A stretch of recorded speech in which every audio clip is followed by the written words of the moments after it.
जय गुरु जी। शुक्राना गुरु जी। सारी संगत को जय गुरु जी। संगत जी, क्या आपके घर पर भी कुछ बुरा होता जा रहा है? क्या आप भी समझ नहीं पा रहे कि ये सब क्या हो रहा है? तो चलिए आज आपको एक ऐसा सत्संग सुनाती हूँ जिससे आपको बहुत सारे सवालों के जवाब मिलेंगे। संगत जी, मेरा नाम मीना है और मैं दिल्ली में रहती हूँ। संगत जी, मेरा एक बेटा है जो 10 साल का है और उसका नाम आर्यन है और मेरे हस्बैंड अंकल का बहुत बड़ा कारोबार है। अक्टूबर का महीना था, दिवाली आने वाली थी।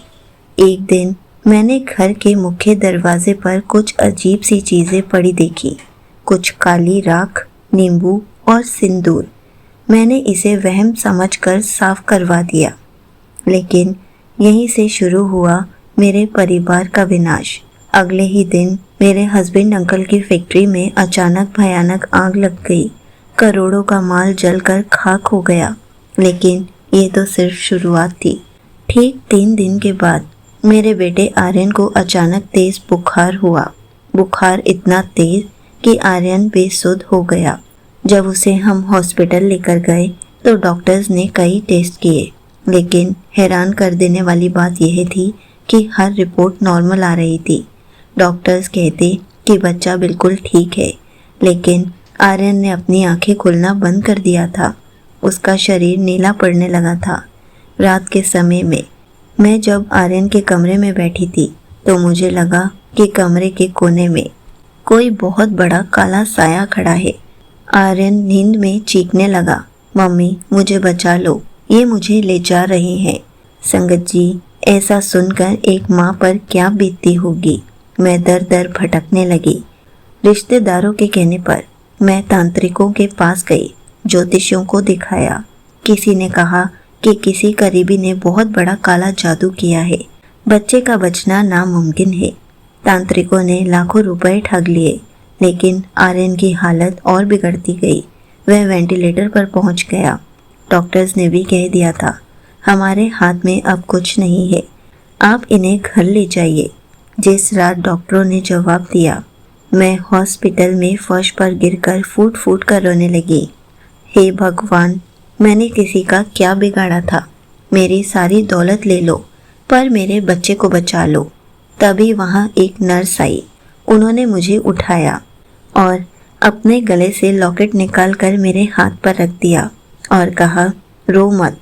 जब दुनिया के सारे दरवाजे बंद हो जाते हैं, तब हमारे गुरुजी का दरवाज़ा खुल जाता है। ये मेरे गुरुजी का स्वरूप है।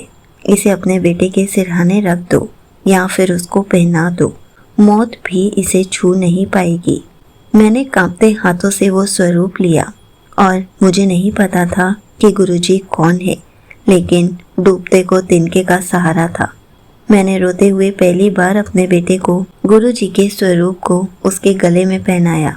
संगत जी, जैसे ही मैंने आर्यन को स्वरूप पहनाया, वैसे ही आईसीयू में तेज गुलाबों की खुशबू फैल गई।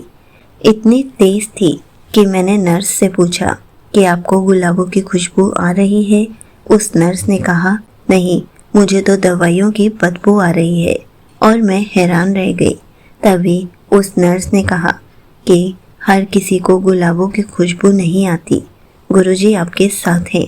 गुरुजी आपके बच्चे की रक्षा करने आ गए हैं। तब मुझे थोड़ी तसल्ली हुई और मैं कुर्सी पर बैठे बैठे कब सोई मुझे पता भी नहीं चला। संगत जी, और फिर हुआ चमत्कार।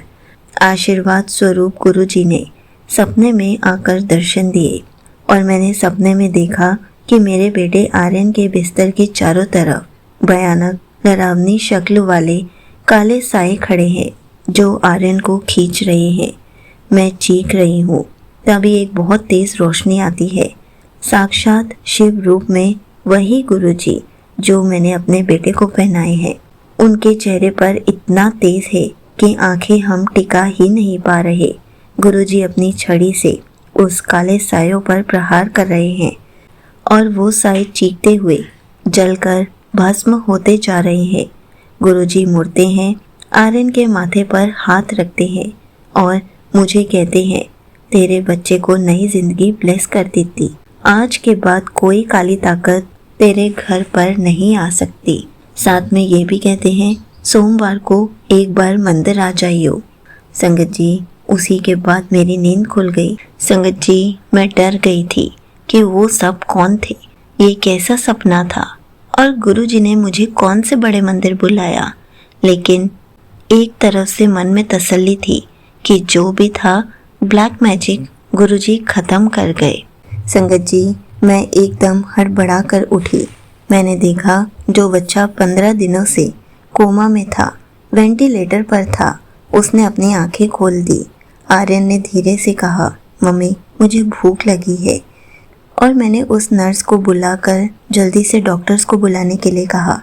जैसे ही डॉक्टर्स दौड़ कर आए, उन्होंने आर्यन का चेकअप किया और वो सदमे में थे। मेडिकल साइंस के पास इसका कोई जवाब नहीं था कि जो बच्चा कुछ घंटों का मेहमान था वो अचानक बिल्कुल नॉर्मल कैसे हो गया।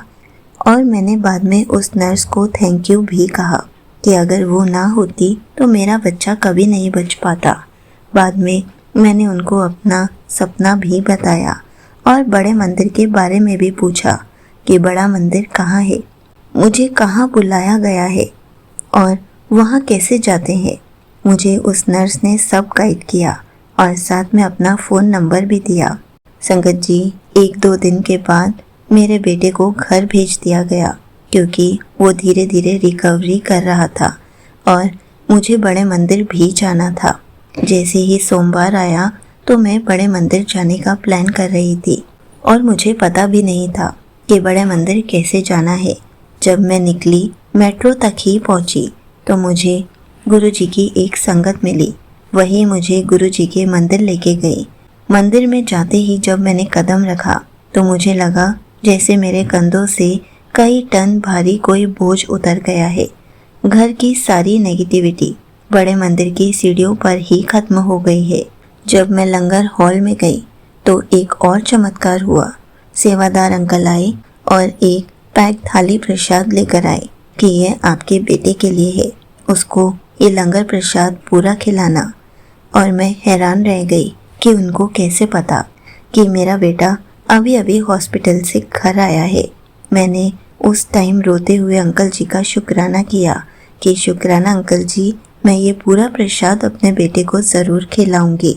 बाद में उन आंटी जी ने बताया कि ये सब गुरुजी ही करवाते हैं, इन्हें सब सेवादार कहते हैं और जो गुरुजी इन्हें आदेश देते हैं वही ये सब करते हैं और हमें सेवादारों की बात माननी होती है। उसी दिन मुझे पता चला कि गुरुजी समाधि ले चुके हैं, लेकिन तब भी गुरुजी हर संगत के साथ होते हैं। संगत जी, उसके बाद वही आंटी जी के साथ मैं वापस भी आई और आंटी जी ने बताया जब भी कोई पहली बार गुरुजी के दरबार में जाता है तो गुरुजी किसी न किसी को भेज ही देते हैं ताकि वो अच्छे से दर्शन करके वापस जा सके। तो गुरुजी ने मुझे ये सेवा करने का मौका दिया कि मैं आपको बड़े मंदिर दर्शन कराने ले जा सकूं और वापस भी अच्छे से लेकर आऊं। गुरुजी ने मुझे ये सेवा बख्शी और मेरी सेवा पूरी हुई। और जब भी गुरुजी हमें ऐसी सेवा बख्शते हैं तो हमें गुरुजी का शुक्राना करना चाहिए, हर पल उनका शुक्राना करना चाहिए। आंटी जी से मैंने बहुत बातें सीखी। साथ साथ आंटी जी ने मुझे गुरुजी का स्वरूप भी दिलवाया ताकि मैं अपने घर पर गुरुजी को स्थापित कर सकूं और धीरे धीरे मेरे घर की सारी प्रॉब्लम्स दूर हो सके।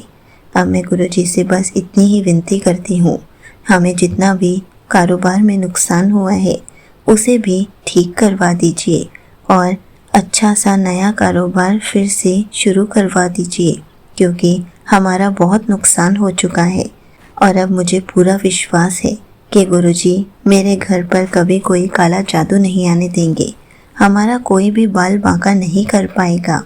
यहीं पर आंटी जी का सत्संग समाप्त होता है। संगत जी, देखा आपने, दुनिया में बुरी ताकतें हैं, लोगों की बुरी नज़रें भी हैं, लेकिन हमें ये कभी नहीं भूलना चाहिए जब हमारे सिर पर त्रिलोकीनाथ गुरुजी का हाथ है कि दुनिया का कोई तांत्रिक, कोई काला जादू हमारा बाल भी बांका नहीं कर सकता। संगत जी, अगर आपको भी लगता है कि आपके घर में कोई परेशानी है तो डरिए मत, कहीं जाने की ज़रूरत नहीं है। बस गुरुजी के दरबार चले जाइए। दरबार नहीं जा सकते तो आपने घर पर गुरुजी को जहाँ भी स्थापित किया है, बस उनके पास जाकर खड़े हो जाइए और उनको सारी बात बता दीजिए। गुरुजी आपकी हर हाल में रक्षा करेंगे, आपकी हर परेशानी को हर लेंगे।